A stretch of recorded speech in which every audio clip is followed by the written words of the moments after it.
جو ملی ہے اڑان رکھتے ہیں، حسین سے جو ملی ہے اڑان رکھتے ہیں، ہم اپنے پاؤں تلے آسمان رکھتے ہیں۔ اور یزید جیسے بھکاری کی حیثیت کیا ہے، حسین سب سے بڑا خاندان رکھتے ہیں، ہے نا؟ امام حسین کی نسل پاک کا ایک شہزادہ منبر نور پہ تشریف فرما ہے، آپ آل رسول کے نورانی چہرے کی زیارت کریں۔ خوشبو بتا رہی ہے کہ جنت کا پھول ہے، خوشبو بتا رہی ہے کہ جنت کا پھول ہے، اور چہرہ بتا رہا ہے کہ آل رسول ہے۔ آل رسول کی موجودگی ہے، حضرت کی مستجاب دعائیں شامل حال رہیں گی، اور میں کچھ باتیں آپ کے سامنے سے بیان کر کے رخصت ہو جاؤں۔ دیکھو، میں یہ عرض کر رہا تھا کہ یہ عقیقے کی محفل ہے۔ جب بچہ پیدا ہو تو داہنے کان میں اذان اور بائیں کان میں تکبیر کہے۔ وہ جو انتظار کیا جاتا ہے نا کہ چھٹی جب ہو جاتی ہے تب بچے کے کان میں اذان پڑھوائی جاتی ہے، ایسا نہیں ہونا چاہیے۔ اچھا، چھٹی سے پہلے بچے کا انتقال ہو گیا اور اذان نہیں پڑھوائی گئی کان میں تو کون ذمہ دار ہوگا؟ جیسے ہی بچہ پیدا ہو، ارے اذان تو ہر مسلمان کو یاد ہوگی، پاک ہے، پاک صاف ہے، وضو کر کے بچے کے کان میں اذان کہہ دے، اور جب چھٹی ہو جائے تو پھر اذان پڑھوا دے۔ کیا ہے اچھی بات ہے، اذان فوراً ہو جانا چاہیے، جیسے ہی بچہ پیدا ہو فوراً کان میں اذان۔ اس سے کیا فائدہ ہے؟ اس سے فائدہ یہ ہے کہ جہاں اذان ہوتی ہے وہاں سے شیطان بھاگ جاتا ہے، اور جب بچہ پیدا ہوتا ہے تو بچے کے پیٹ پر حدیث پاک میں آتا ہے شیطان اپنا پنجہ مارتا ہے، جس کی وجہ سے بچہ روتا ہے، اور جب اذان ہو جائے گی تو بچہ شیطان کے شر سے محفوظ ہو جائے گا۔ میرے آقا ارشاد فرماتے ہیں پھر اس کا اچھا نام رکھے۔ بہار شریعت کے اندر میں نے پڑھا تھا کہ سب سے بہتر نام عبداللہ عبد الرحمن ہے۔ اپنے بچوں کے نام بزرگوں کے نام پہ رکھو، اپنے بچوں کے نام نیکوں کے نام پہ رکھو۔ آج ہمارے یہاں کا طریقہ یہ ہے کہ اگر کسی کے یہاں پر بیٹا پیدا ہو جائے اور اگر ان کو صحابہ کے نام بتا دیے جائیں کہ اپنے بچے کا نام ابو ذر رکھ لو، اپنے بچے کا نام ابو بکر رکھ لو، تو کہتے ہیں مولانا صاحب یہ تو نام پرانے ہو گئے، کچھ نیا نام بتائیے۔ اگر بچی پیدا ہو تو اس کے نام کے بارے میں بتا دیا جائے کہ کنیز فاطمہ رکھ لو، یا اپنی بچی کا نام عروج فاطمہ رکھ لو، یا اپنی بچی کا نام سگرا رکھ لو، یا اپنی بچی کا نام سکینہ رکھ لو، یا اپنی بچی کا نام زینب رکھ لو، تو کہتی ہیں میری ماں بہنیں کہ یہ نام پرانے ہو گئے، کوئی نیا نام بتائیے۔ اور اب تو معاذاللہ سیریل دیکھ دیکھ کے وہ تو خود ہی نام سوچ لے رہی ہیں کہ اپنی بچی کا میں یہ نام رہوں، کوئی جویا نام رکھے بیٹھی، خود ایسے دیکھے ہیں اس طرح کے نام۔ اپنے بچوں کے نام نیکوں کے نام پہ رکھو۔ ایک حدیث پاک کا مفہوم بتا دوں میں، جب بچہ پیدا ہو، لڑکا پیدا ہو تو اس کا پیدائشی نام محمد رکھنا۔ اس کا فائدہ کیا ہے؟ فائدہ یہ ہے کہ قیامت کے دن اللہ تعالیٰ اپنے محبوب محمد صلی اللہ علیہ وسلم کو پکارے گا، بلائے گا، آواز دے گا، تو جتنے محمد نام کے ہوں گے سب رب کی بارگاہ میں پہنچ جائیں گے۔ رب فرمائے گا میں نے اپنے محبوب کو بلایا ہے، محمد صلی اللہ علیہ وسلم کو۔ وہ لوگ کہیں گے مولا میرا نام محمد ہے، وہ کہے گا مولا میرا نام محمد ہے۔ دیکھو نیکوں کے نام پہ نام رکھنے کی برکت دیکھو۔ پروردگار عالم ارشاد فرمائے گا تم نے دنیا میں میرے محبوب کے نام پر اپنا نام رکھا ہے، آج میں اپنے محبوب کے نام کے صدقے میں تم سب کو جنت عطا فرما رہا ہوں۔ تو نیکوں کے نام پہ نام رکھنے کا کتنا فائدہ ہوتا ہے۔ نام کا اثر ذات پہ پڑتا ہے، اس لیے نام اچھے رکھنا چاہیے۔ غفور الدین نام رکھنا کفر ہے، یہ نام نہیں رکھنا چاہیے، یاد رکھنا، ٹھیک ہے؟ یہ ذہن میں بات آ جائے آپ کی۔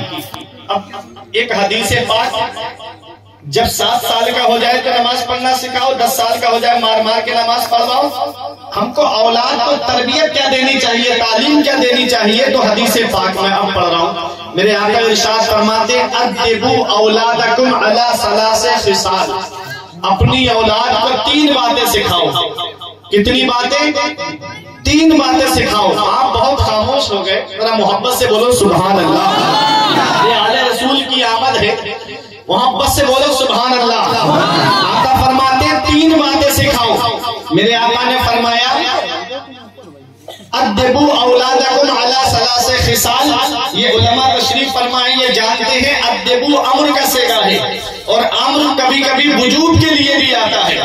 یہاں اپنی اولاد کو 3 باتیں سکھانا یہ واجب ہے، ضروری ہے اپنی اولاد کو یہ 3 باتیں سکھانا۔ پہلی بات کیا ہے؟ آقا فرماتے حب نبیکم، ان کے دل میں نبی کی محبت ڈال دو، ان کے دل میں نبی کا پیار ڈال دو۔ اب بتاؤ بقیہ حکیم والوں، کیا نبی کی محبت بچوں کو گانے سنانے سے پیدا ہوگی؟ کیا نبی کی محبت انہیں فلمیں دکھانے سے پیدا ہوگی؟ کیا نبی کی محبت انہیں ٹی وی میں سیریل دکھانے سے پیدا ہوگی؟ کیا نبی کی محبت انہیں بچپن ہی سے گیم کھلانے سے پیدا ہوگی؟ نہیں پیارے مسلمانوں، نبی کی محبت کب پیدا ہوگی؟ نبی کی محبت قرآن کی تلاوت سے پیدا ہوتی ہے، نبی کی محبت نبی پہ زیادہ سے زیادہ درود شریف پڑھنے سے پیدا ہوتی ہے، نبی کی محبت اچھی آواز میں نعت نبی سننے سے پیدا ہوتی ہے۔ اس لیے اپنے بچوں کو وقت سے پہلے جوان کر دو، کسی ہیرو ہیروئن کا کردار دے کر نہیں، بلکہ کربلا کے حسین اعظم کا کردار دے کے جوان کرو، بغداد کے غوث اعظم کا کردار دے کر کے جوان کرو، اجمیر کے غریب نواز کا کردار دے کر کے جوان کرو۔ ان کے دل میں نبی کی محبت ڈال دو، اور نبی کی محبت اگر دیکھنی ہے تو صحابہ کے دل میں دیکھو، نبی کی محبت دیکھنی ہے تو صحابہ اکرام کے درمیان آپ دیکھو۔ حضرت عمار ابن یاسر کا نام آپ نے سنا ہوگا، کون حضرت عمار ابن یاسر ہے؟ ان کو کافروں نے، مکے کے کافروں نے جلتی ہوئی آگ کے اندر ڈال دیا تھا۔ جب حضرت عمار ابن یاسر آگ کے اندر جا رہے تھے، میرے آقا کا گزر ہو رہا تھا، عرض کرتے ہیں یا رسول اللہ انظر حالنا، یا رسول اللہ اپنے غلام کا حال دیکھو، آقا مجھے آگ کے اندر ڈالا جا رہا ہے۔ آقا کے دستے مبارک دعا کے لیے اٹھ گئے، آقا دعا کرتے ہیں، اور وہ میرے آقا کے دستے مبارک اعلیٰ حضرت پکار کے کہتے ہیں اجابت کا صحرا، عنایت کا جوڑا، دلہن بن کے نکلی دعائے محمد، اجابت نے جھک کر گلے سے لگایا، بڑی ناز سے جب دعائے محمد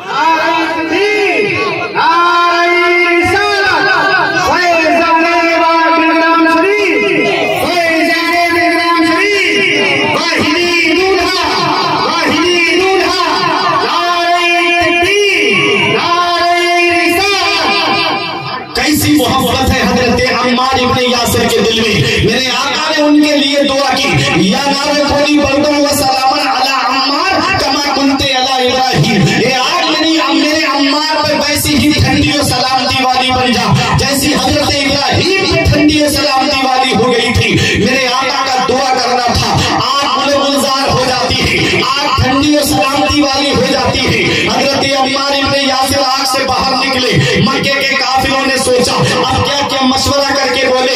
ایک کافر نے کہا اے عمار ابن یاسر، تم جتنی دولت چاہتے ہو ہم تمہیں دیں گے، تم جتنے درہم و دینار چاہتے ہو ہم تمہیں دیں گے، تم جتنا پیسہ چاہتے ہو ہم تمہیں دیں گے، تم مکے کی جس قبیلے کی حسین لڑکی سے شادی کرنا چاہتے ہو ہم تمہاری شادی کرا دیں گے، تم جس قبیلے کی سرداری چاہتے ہو ہم تمہیں اس قبیلے کا سردار بنا دیتے ہیں، بس ایک شرط ہے، نبی سے محبت کرنا چھوڑ دو، نبی سے پیار کرنا چھوڑ دو، نبی کی محبت کا چراغ اپنے سینے سے بجھا دو۔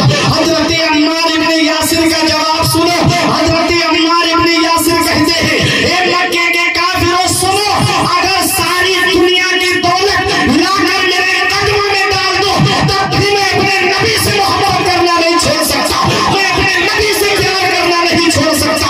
اعلیٰ حضرت کی نظر پڑی، بریلی سے پکار کے کہتے ہیں جانو دل تیرے قدم پر والے، جانو دل تیرے قدم پر والے، کیا نصیبیں ہیں تیرے یاروں کے، اور صدق و عدل و کرم، ہمت میں 400 شہرے ہیں ان چاروں کے، اور کیسے آقاؤں کا بنتا ہوں رضا، بول والے میری سرکاروں کے، بول والے میری سرکاروں کے۔ مکے کے کافروں نے کہا بتاؤ کتنی دولت چاہیے، بتاؤ کتنا سرمایہ چاہیے۔ حضرت عمار ابن یاسر کہتے ہیں ساری دنیا کی دولت لا کے قدموں پہ بچھا دو تب بھی میں نبی سے محبت کرنا نہیں چھوڑ سکتا۔ اعلیٰ حضرت پکار اٹھے، ان کا منتا پاؤں سے ٹھکرا دے وہ دنیا کا تاج، ان کا منتا پاؤں سے ٹھکرا دے وہ دنیا کا تاج جس کی خاطر مر گئے منعم رگڑ کر ایڑیاں، اور تاکہ روحی قدس کے موتی جسے سجدہ کرے رکھتی ہے کتنا وقار اللہ اکبر۔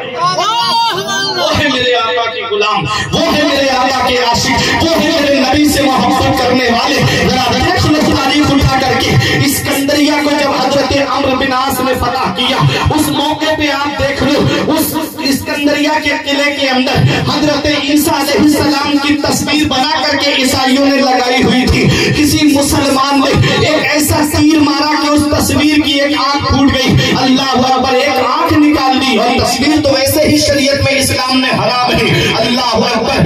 مسلمان نے جب تیر چلایا تو عیسائیوں کو بہت برا لگا، عیسائیوں نے کہا کہ ہم کو بھی تم اپنے پیغمبر کی تصویر لا کر کے دو، ہم بھی تیر چلا کر کے اس کی آنکھ پھوڑیں گے۔ غلاموں کی محبت دیکھو، عاشقوں کی محبت دیکھو۔ حضرت عمرو بن عاص آگے بڑھ کے کہتے ہیں ارے ہمارے آقا کی کیا ضرورت ہے، یہ غلام نبی کے حاضر ہے، تم جس کی چاہو اس کی آنکھ پھوڑ دو، ہم اپنے آقا کی تصویر تم کو لا کر کے نہیں دیں گے، تم چاہو تو میری آنکھ پھوڑ دو۔ خنجر ایک عیسائی کے ہاتھ میں دے کے کہا لے میری آنکھ حاضر ہے، تو میری آنکھ پھوڑ دے۔ عیسائی کے ہاتھ سے خنجر گر جاتا ہے اور کہتا ہے ارے جو قوم اپنے نبی سے اتنی محبت کرتی ہے وہ قوم اپنے نبی کے نام پہ جان بھی دے سکتی ہے، اس لیے مجھے بدلہ نہیں چاہیے۔ عیسائی قدموں پہ گر جاتے ہیں، یہ نبی کے عاشق ہے۔ اعلیٰ حضرت پکار کے کہتے ہیں خاک ہو کر عشق میں آرام سے سونا ملا، جان کی اکسیر ہے گلبد رسول اللہ کی، کہتے ہیں جان ہے عشق مصطفیٰ، روز وضو کرے خدا، جس کو ہو درد کا مزہ ناز دوا اٹھائے۔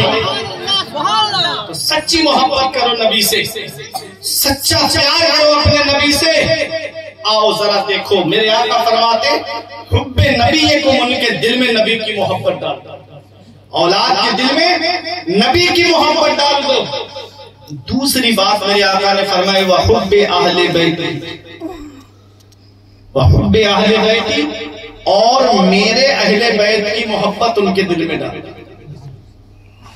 نبی کے اہل بیت کی محبت جہنم سے بچاتی ہے۔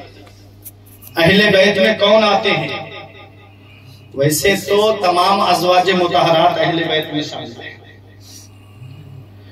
اہل بیت میں ایک حدیث پاک میں آپ کو پڑھ کے سناتا ہوں، یہ حدیث پاک ترمذی شریف جلد ثانی باب مناقب اہل بیت صفحہ نمبر 422 کی حدیث پاک ہے۔ عن عمرو ابن ابی سلمہ قال لما نزلت هذه الآية انما يريد الله ليذهب عنكم الرجس اهل البيت ويطهركم تطهيرا في بيت ام سلمہ فدعا النبي فاطمة وحسن وحسین فجللهم بالكساء وعلي خلف ظهره فجلله بالكساء ثم قال اللهم هؤلاء اهل بیتی فاذهب عنهم الرجس وطهرهم تطهیرا۔ حضرت عمرو ابن ابی سلمہ کہتے ہیں کہ جب یہ آیت کریمہ اے نبی کے گھر والوں، اللہ تعالیٰ نے تم سے ہر طرح کی گندگی اور ناپاکی کو دور فرما دیا ہے اور تمہیں خوب خوب پاک فرما دیا ہے، جب یہ حضرت ام سلمہ کے گھر میں نازل ہوئی تو میرے آقا نے حضرت فاطمہ کو بلایا، امام حسن اور امام حسین کو بلایا، اپنی نورانی چادر کے نیچے چھپا لیا، مولا علی شیر خدا کو بلایا، چادر کے نیچے چھپا لیا۔ کتنے تن آ گئے چادر کے نیچے؟ 4 تن۔ میرے آقا نے اپنا سر مبارک بھی چادر کے اندر کر لیا، کتنے تن ہو گئے؟ 5 تن۔ اسی لیے ہم کہتے ہیں پنجتن۔ اعلیٰ حضرت فرماتے ہیں کیا بات رضا اس زمانے سے آنے کرم کی، زہرا ہے کلی جس میں حسین اور حسن پھول۔ ارے محبت سے بولو آقا حسین کے نام پہ سبحان اللہ۔ زہرا ہے کلی جس میں حسین اور حسن پھول۔ اب یہ 5 تن چادر کے نیچے آقا دعا کرتے ہیں اللہم ہؤلاء اہل بیتی، اے اللہ یہ میرے اہل بیت ہیں، ان سے ہر طرح کی گندگی اور ناپاکی کو دور فرما دے اور انہیں خوب خوب پاک فرما دے۔ اللہ اکبر۔ پتہ چلا اہل بیت میں حضرت علی آتے ہیں، حضرت فاطمہ آتی ہیں، امام حسن آتے ہیں، امام حسین آتے ہیں۔ اب آپ دیکھ لیجئے گا یہ جو شہزادہ ہمارے آپ کے درمیان تشریف فرما ہے، یہ امام حسین ہی کی نسل پاک کا شہزادہ ہمارے آپ کے درمیان تشریف فرما۔ اور بلگرام شریف کے سادات کرام آپ دیکھیں، بلگرام ہیڈ کوارٹر ہے۔ بلگرام کیا ہے؟ ہیڈ کوارٹر ہے۔ یہ جو آپ محررہ شریف کے سادات کرام دیکھیے گا، مسعودی شریف کے سادات کرام دیکھیے گا، یہ اصل جو جڑ ہے نا یہ بلگرام شریف ہے۔ آپ شاید کہ سمجھ کم رہے، اصل جڑ جو ہے یہ بلگرام شریف ہے۔ بلگرام شریف ہی کا ایک شہزادہ میر عبد الجلیل علیہ الرحمہ محررہ شریف گئے، جن کی نسل آج محررہ شریف میں موجود ہے۔ سبحان اللہ۔ بلگرام شریف ہی کا ایک شہزادہ میر محمد اسماعیل واسطی مسوری شریف گئے، انہی کی نسل آج مسوری شریف میں موجود ہے۔ انہی کے ایک شہزادے مدینہ شریف چلے گئے، اخوان خمسہ کے نام سے وہاں ایک محلہ ہے، وہاں پر بھی بلگرام شریف کی ایک شاخ موجود ہے۔ اور مغلوں کے دور میں ایک اعتراض اٹھا تھا، ارے بھائی مغلوں نے کہا کہ اب سید جو ہے وہ ہندوستان میں اصلی والے نہیں پائے جاتے، اصلی سید جو ہے وہ اب اس پار پائے جاتے ہیں، ان کا ارادہ تھا اپنے علاقے میں، ادھر غزنی علاقے میں پائے جاتے ہیں۔ تو اس وقت حضور سید طاہر میاں، جن کو سید طاہا کہا جاتا ہے، انہوں نے فرمایا آج بھی اصلی سید ہندوستان میں موجود ہیں۔ وجہ پوچھی، وجہ کیا ہے؟ کہا سید کی داڑھی کے بال کو آگ نہیں جلاتی۔ آپ نے کنگھی شریف فرمائی، اور کنگھی میں داڑھی شریف کا کوئی بال آ گیا، اس بال کو آگ میں رکھا، گھنٹوں آگ میں رکھا رہا۔ اس بال کو جلانا تو بہت دور کی بات ہے، جب آگ سے بال کو نکالا تو وہ گرم بھی نہیں تھا، بالکل ٹھنڈا تھا۔ محبت سے بولے سبحان اللہ۔ سبحان اللہ۔ آج انہی کی نسل پاک کا شہزادہ ہمارے آپ کے درمیان تشریف فرما ہے۔ اپنی قسمت پہ ناز کرو، اپنی قسمت پہ فخر کرو۔ جتنے آپ لوگ یہاں بیٹھے ہو، اتنا تو حضرت کا اسٹیشن اور ایئرپورٹ پہ لوگ استقبال کے لیے کھڑے رہتے ہیں۔ آتی ہے روز روز کہاں ایسی ہستیاں، بستی ہے جن کے دم سے محبت کی بستی۔ تو آپ قسمت والے ہو کہ آپ کو تاریخ مل گئی اور حضرت کی آمد ہو گئی، اور یہ حضرت کی محبت ہے، ذرہ نوازی ہے کہ حضرت کو جو بھی یاد فرماتا ہے، حضرت اس کی محبت پہ لبیک کہتے ہوئے اس بستی میں حاضر ہو جاتے ہیں۔ نہ آج کل حالات آپ دیکھ رہے ہو، آج کل مولویوں کا یہ حال بن گیا ہے کہ ایئر کنڈیشن کار چاہیے، وہ بھی دور سے ان سے استقبال کرنے کے لیے ان کے آگے پیچھے بھی کاریں ہونا چاہیے۔ اور یہ حسین کی آل ہے، بالکل عاجزی اور انکساری کے ساتھ میں آپ کی بستی میں تشریف لے آتے ہیں۔ حضرت کی دعائیں ہوں گی، اور آپ جانتے ہو جب نواسا مچل گیا تو نانا کو ویسے ہی پیار آ جائے گا، گھر والے کو گھر والے سے الگ ہی محبت ہوتی ہے۔ تو اپنی اولاد کے دل میں نبی کی محبت ڈالنی ہے، اور نبی کے اہل بیت کی محبت ڈالنی ہے، نبی کے گھر والوں کی محبت ڈالنی ہے۔ نبی کی اہل آل کی محبت جہنم سے بچاتی ہے۔ خطیب بغدادی کی روایت ہے، اب آپ کی محبتوں کا امتحان ہے، دیکھتا ہوں آپ آل رسول سے کتنی محبت کرتے ہو۔ خطیب بغدادی کی روایت ہے، آقا ارشاد فرماتے ہیں، رأیت لیلۃ اسری بی علی باب الجنۃ مکتوبہ لا الہ الا اللہ محمد رسول اللہ علی حب اللہ فاطمہ خیرۃ اللہ الحسن والحسین صفۃ اللہ وعلی خطیب بغدادی کی روایت، میرے آقا ارشاد فرماتے ہیں، جب میں معراج کو تشریف لے گیا تو میں نے جنت کے دروازے پہ کچھ لکھا ہوا دیکھا۔ صحابہ عرض کرتے ہیں یا رسول اللہ، جنت کے دروازے پہ کیا لکھا ہوا ہے؟ میرے آقا ارشاد فرماتے ہیں، جنت کے دروازے پہ لکھا ہے لا الہ الا اللہ محمد رسول اللہ، اللہ کے سوا کوئی معبود نہیں، محمد صلی اللہ علیہ وسلم اللہ کے رسول ہے۔ آگے لکھا ہے علی حب اللہ، علی اللہ کا محبوب ہے، وہ فاطمہ خیرۃ اللہ، اور فاطمہ اللہ کی پسندیدہ بندی ہے، الحسن والحسین صفۃ اللہ، حسن اور حسین اللہ کے چنندہ اور پسندیدہ بندے ہیں۔ بتاؤ پکڑ یا حکیم کے مسلمانوں، جنت کے دروازے پہ کس کا نام لکھا ہے؟ جنت کے دروازے پر میرے نبی کا نام لکھا ہے، جنت کے دروازے پر مولا علی کا نام لکھا ہے، جنت کے دروازے پر حضرت فاطمہ کا نام لکھا ہے، جنت کے دروازے پر امام حسن اور امام حسین کا نام لکھا ہے۔ ارے میں مستقیم بھائی کے مکان پر آؤں تب تک گھر میں داخل نہیں ہو سکتا جب تک مستقیم بھائی کی اجازت نہیں ہوگی۔ ارے میں مظفر بھائی کے مکان پر آؤں تب تک گھر میں داخل نہیں ہو سکتا جب تک مظفر بھائی کی اجازت نہیں ہوگی۔ میں نقیب اہل سنت عارف واحدی صاحب کے مکان پہ آؤں تب تک گھر میں داخل نہیں ہو سکتا جب تک صاحب خانہ کی اجازت نہیں ہوگی۔ میں خطیب اہل سنت مولانا مجاہد رضا منظری کے مکان پر آؤں تب تک گھر میں داخل نہیں ہو سکتا جب تک صاحب خانہ کی اجازت نہیں ہوگی۔ بتاؤ پکڑیے حکیم والوں، جنت